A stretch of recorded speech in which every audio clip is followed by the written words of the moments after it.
Əziz değerli izleyiciler, gördüğünüz gibi aparatımızda arpa çekirik, 4 kilo bastırma errik.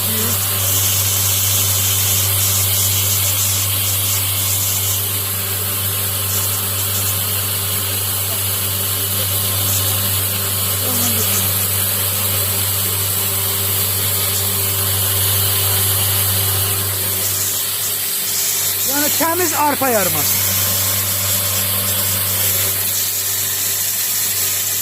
Buradan da bir kargıdalı kuru çörek götürüp atmak olacak.